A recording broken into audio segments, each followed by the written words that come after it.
Hello and welcome back to another episode of RE Radar. On the docket today, what I have got for you guys is an interview with James Mallory, the president of Environix.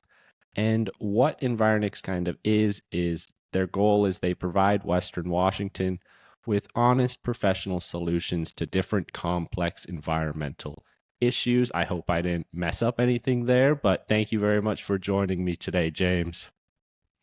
Happy to be here.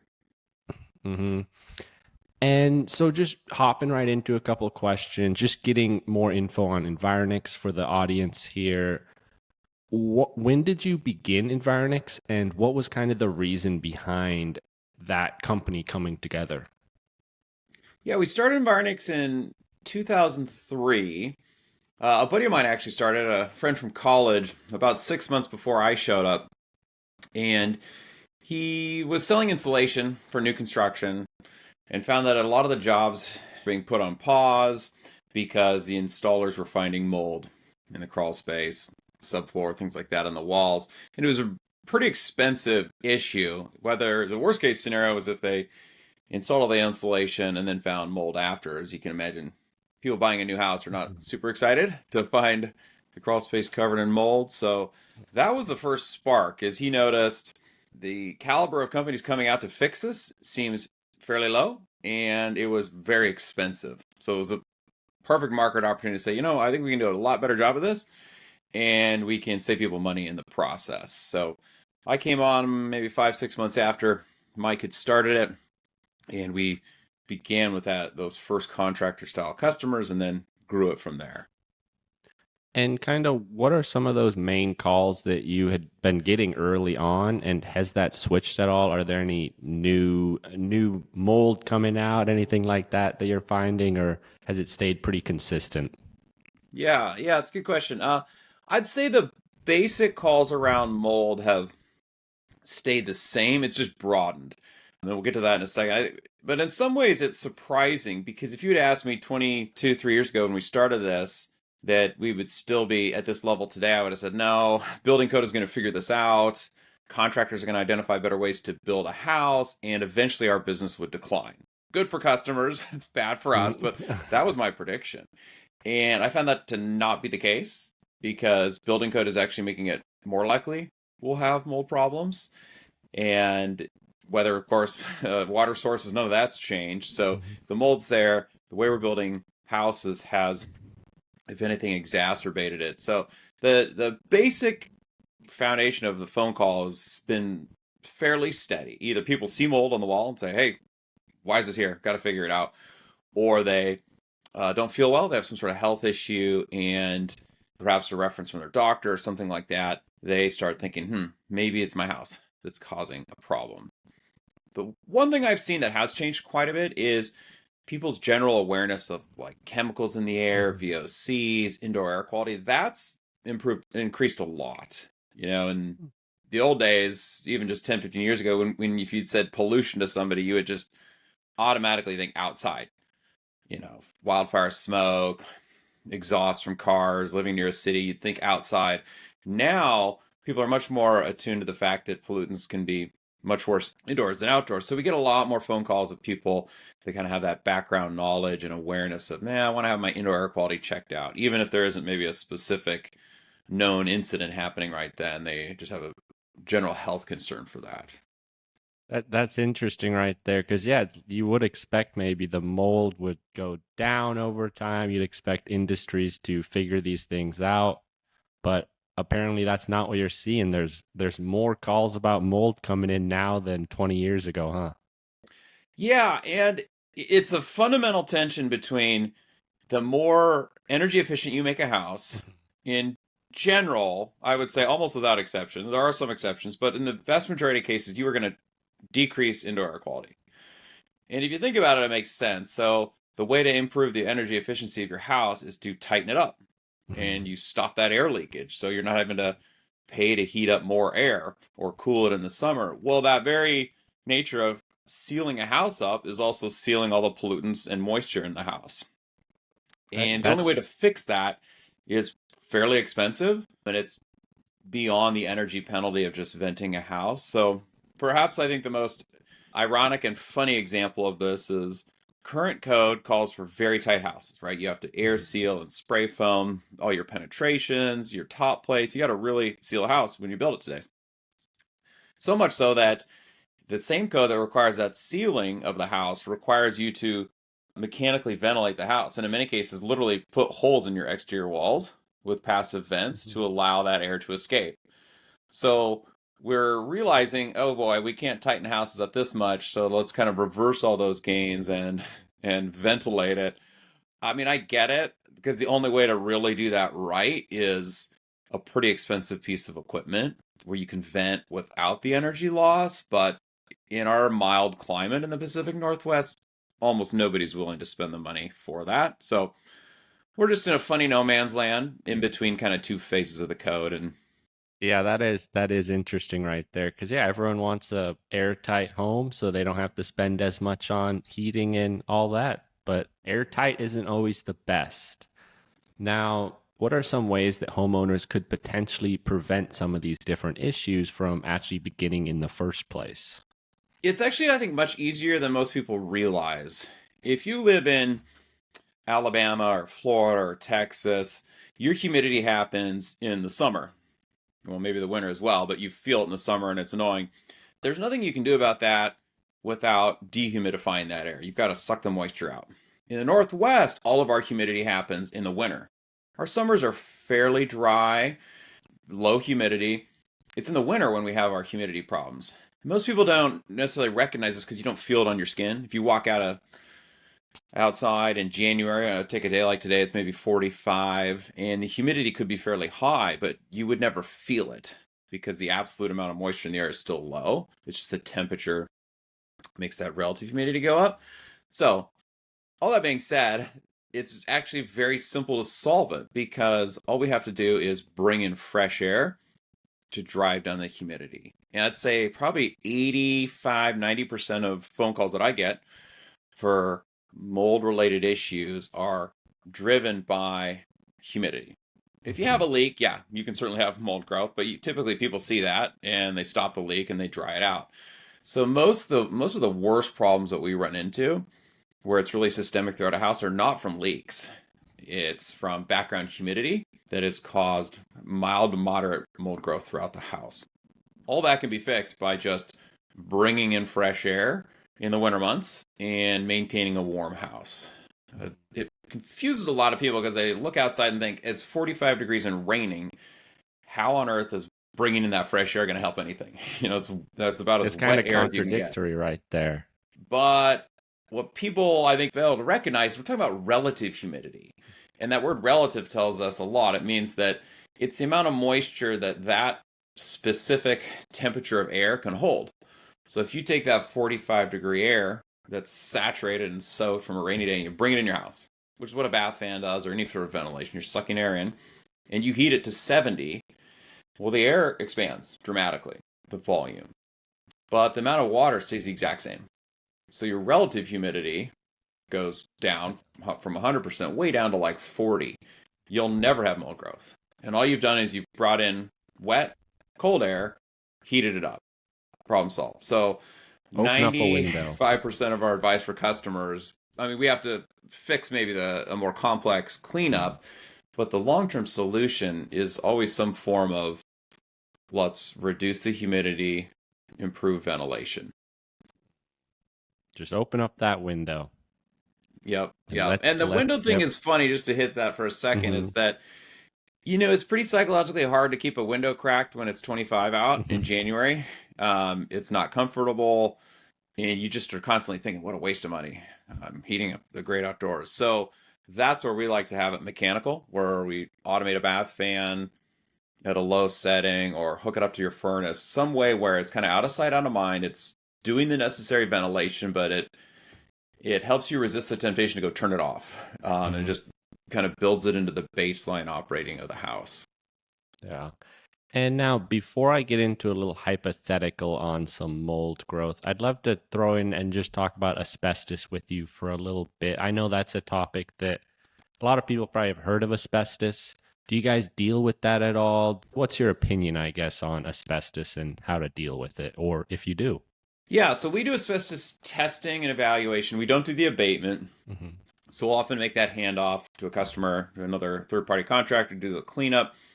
Asbestos is interesting. So, a few quick basics that not everybody may understand is that asbestos itself, if it's just sitting there in a material in your house, it's not doing anything. You have to be mechanically agitating it, cutting out some sheetrock, cutting out vinyl tile, something like that to aerosolize those fibers. So you could have a popcorn ceiling embedded in asbestos, and as long as you don't degrade it, cut it out, sand it, something like that, it has zero health impact whatsoever. It can stay there for the life of the building and not affect anything. It only matters when you start cutting it out. You're technically allowed by the law to do it yourself. Laws kind of make the assumption that, look, if you mess it up and it's your own health, oh well, It's on you. it's on you. It can't be your own house if you rent it. You've got to be occupying your own Hmm. house to do that. And you still have to follow certain disposal laws and such. But a lot of people take that and think, okay, I'm going to go pull my own samples. And then if it comes back high, I guess I'll rent the equipment and scrape my popcorn ceiling and do this fairly extensive undertaking to save money because it can be quite expensive to have professionals remediate it. What I find is that a lot of asbestos is not necessarily classified as an asbestos containing material once the right testing is done. If you just go scrape a few pieces of sheetrock, send it to the lab, let's say 70-80% of the time, if it's popcorn ceiling, it's going to come back at 1.5%. Very normal result. You're going to get that paper and say, well, bummer. I guess I got to hire a contractor. There goes $10,000, $20,000. Or I'll try to do it myself, and it's a fairly epic undertaking. What they don't realize is that there's a secondary type of test that's much more exacting, it's much more precise, and that will drop the amount of asbestos in almost all scenarios under that 1% threshold, or it'll drop it by 1%.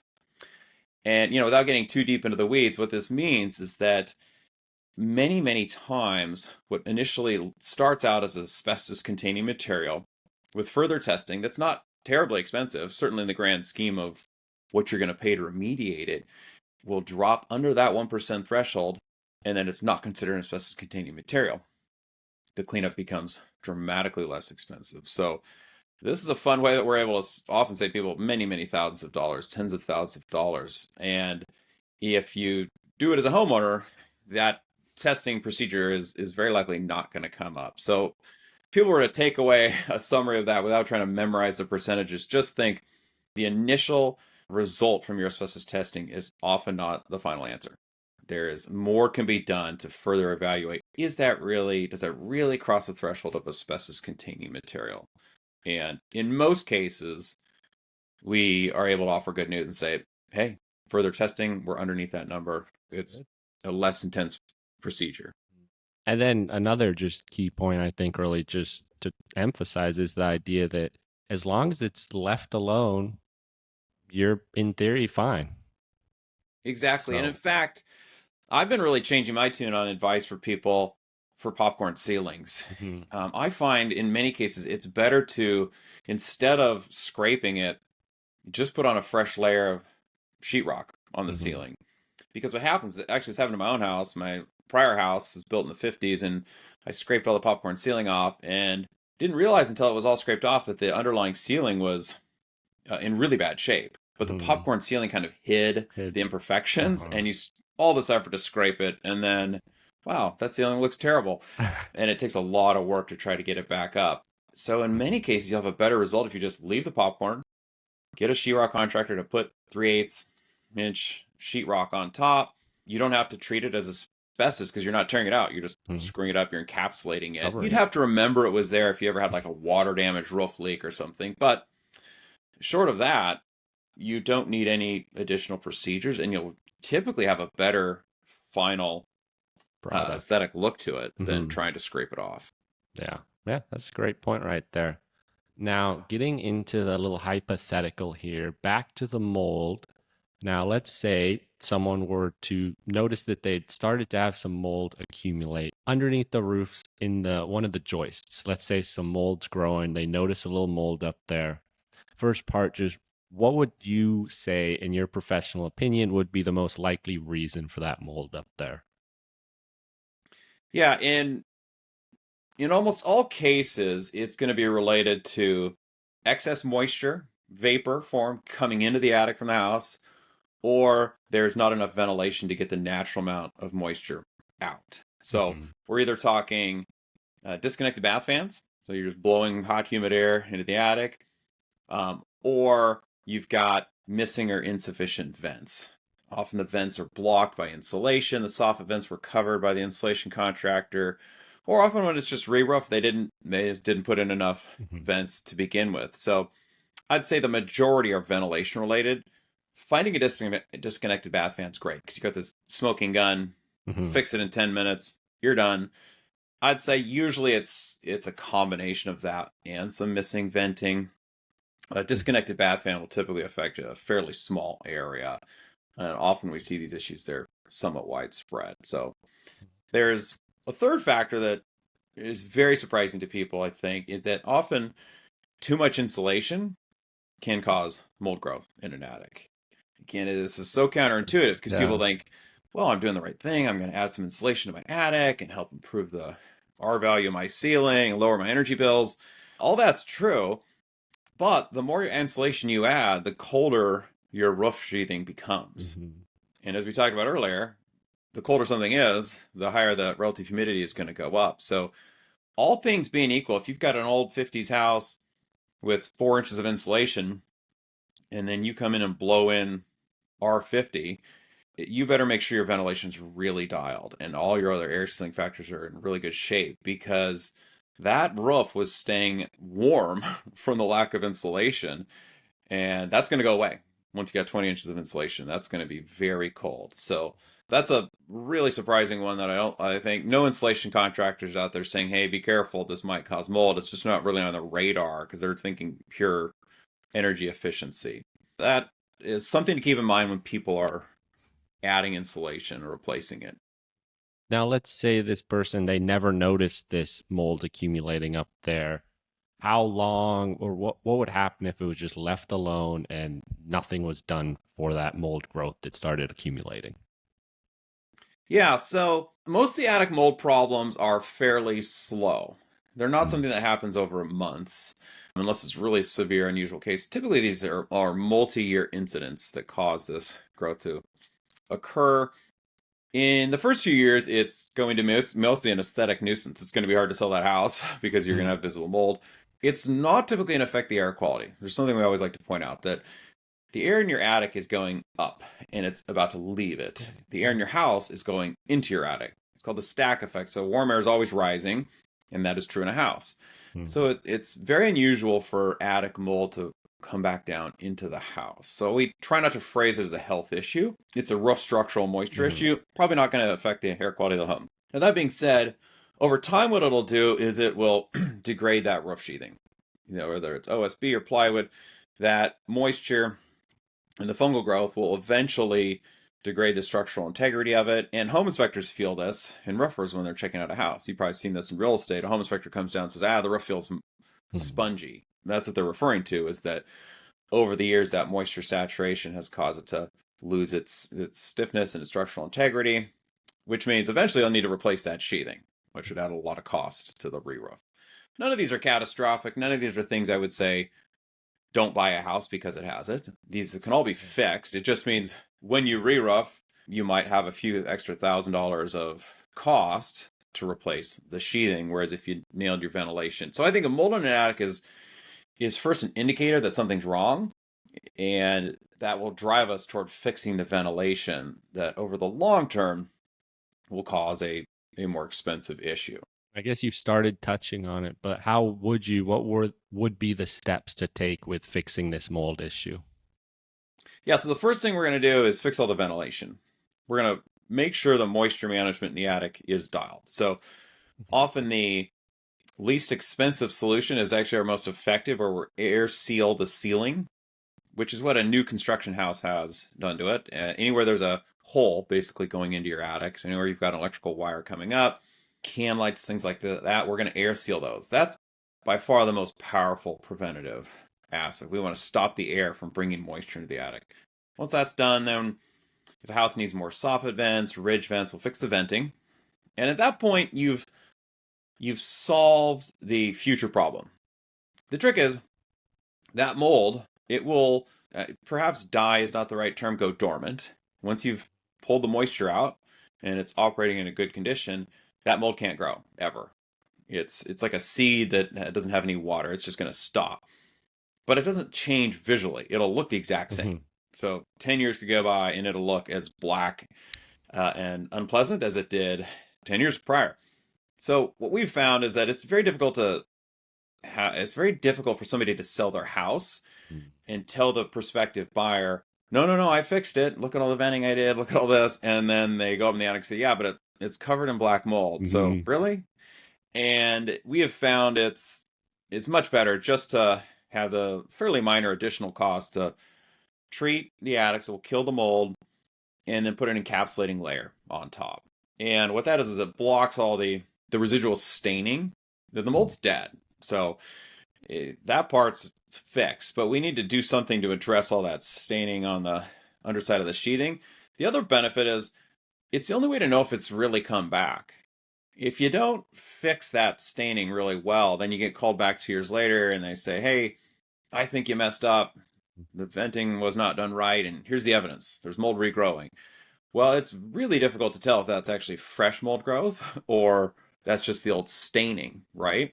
So if you encapsulate it, we find it makes it much more straightforward. We say, "Ooh, there is a little bit of mold. That's on us." So we're going to come out, we're going to retreat it, we're going to address the other venting, but it'll be super obvious if there's any regrowth. So that's our final stage, is to do an encapsulating treatment of that layer. So fixing the flow of air and the ventilation is really the key part. But then in this day, I mean, aesthetics is what's going to be very important. So you're going to want to do another additional step just to make it more at ease for the owners and for them to potentially sell it more easily down the road. That's very Yeah, and important. then that final part of it's how we can provide a valid Hmm. warranty. Because without that, it's really hard we would always be arguing over whether that's fresh Hmm. growth or not. So, yeah, we tend to steer clear of presenting the spray treatment as some, super mold killing chemical that's going to permanently stop all mold. I find that's what the industry tends to promote is we've got mold killer 2000 and it's better and it's going to zap the mold and prevent it from coming back. There's no treatment out there that will do that. You Hmm. can easily kill mold. That's not that hard. Preventing it from coming back, you could put the most potent mildewcide coating out there, but within weeks, a layer of dust will settle on your fancy treatment. And then that mold is just going to grow on the dust and eventually go through the treatment. This Hmm. is why you see mold on metal frame windows in an old house sometimes, the glass. Well, mold obviously can't eat aluminum, right? Or glass. So what's it doing? It's growing on the dust that's on top of that surface. So again, you got to fix the fundamental moisture Hmm. or it will come back. So the treatment is an important part, but it's certainly not the centerpiece of fixing an attic issue. And now, wrapping up with just one final question for you. It is a broad one. Is there just anything else that you'd like to speak on for a minute that you think could be very important for the audience to hear? Yeah, I think a quick note on air quality testing for mold would be really helpful. That's Hmm. probably where I see the most expensive mistakes made. And it really comes That's down a to this good question of point to what's make right normal, there. what's kind of a background level. Because without knowing what's normal, it's really easy for contractors to convince people that the house is full of mold and they need to spend thousands of dollars on some expensive remediation. So, a few quick basics. Mold spores are everywhere. You're breathing mold right now. I'm breathing mold. Even the cleanest house out there, short of a clean room in a hospital, there are hundreds of mold spores in every cubic meter, often thousands. So, the question is not whether or not mold spores are present. They are everywhere. The question is whether they are present at an abnormal level. And really, what that's helping us define is did these mold spores just blow in through the front door when I opened it, or come in on the dog, or whatever, through a window, something like that? Or are these high enough to indicate that no, I've actually got mold growing somewhere in the house? That's the critical distinction. So, The way to figure that out is to know what normal outside mold spore counts. So we have a lab that provides us with monthly averages, for example, for the region, because it changes dramatically season to season. Some molds could be at 1,000 spores per cubic meter right now, and in the summer are down to 50. So you've got to know those trends. If you take a sample of a house, we'll compare it to normal numbers. The opposite happens when you don't have that comparison. This is what typically happens: is a customer gets a report that says you have 150 mold spores in your air per cubic meter, and people think, well, 150, that sounds like a lot. That sounds bad. I don't want 150. I want zero. And maybe there's some scary red bar graph on there, so they get very concerned, and they're very vulnerable to contractors taking advantage of that fear. And what they often don't realize is that that particular spore, that mold type that was at 150, normally is at 500 or 1,000. So 150 is very clean. In fact, I'd be hard pressed to get it that clean after extensive HEPA vacuuming and filtration. It's a very low number. So anybody who's doing any mold testing done, whether you buy a kit, which I typically don't recommend for these reasons, or you have an inspector come in, you got to know what normal baseline is before you take action. And then I guess the final point related to that is consider what changes testing will result in. So, for example, I see a lot of contractors or inspectors testing attics for mold, the attic sheathing. And I would always hit pause in those situations and think, well, regardless of what type it comes back, is that going to change your protocol? Are you going to treat it differently if it's one type of mold versus the other? No, you're not. It's going to be the exact same. So why spend the money on it? It's the same thing with much of the testing in a house. Is if you walk into a room and there's a flood damage and mold everywhere, there's really no point in testing it. You need to clean it up no matter what. I mean, save it for a clearance test after, sure. But if it's obvious and clearly needs to be cleaned up, don't spend the money on testing. Spend the money when you are unsure, and typically that is a humid house, musty odor, like a basement with a musty odor. Maybe there's past water damage, but there's no visible mold anywhere. But you got a strong musty odor, maybe people aren't feeling well. That's a great candidate for testing because it might have a strong musty odor, but the test results come back very low. And now you're just dealing with a nuisance and it smells bad. And okay, well, you can try to fix that and address it, but at least you've eliminated the health issue. Or it can come back very high. Now you talk about replacing carpets and addressing vapor barrier issues and things like that. So it really would change how you would remediate the house. So that would be, I think, my encouragement around testing for customers is think through first, or even just ask the inspector, how will these test results alter your recommendations for my house? And what you should hear a really precise answer of, if it does this is what I'm going to do versus that. Otherwise, just skip it and go toward fixing the problem in the first place. Yeah, that's great advice right there, and just help get this education out there for people to understand that mold is everywhere and there's different levels of normal, and try not to get taken advantage of by contractors who are just going to bill you some absorbent fee for doing no real helpful work. Well, thank you very much for joining us today, James. This info you provided has been super helpful and educational to the audience here, so thank you. You're very welcome. Glad to be here. And thank you for my watchers, and thank you to the listeners. And if you have any questions, feel free to reach out to me. Or if you have any specific mold questions, send Environix a message and they will help you out with that issue or help you figure out that it isn't an issue. So until next time, have a good one. Thank you.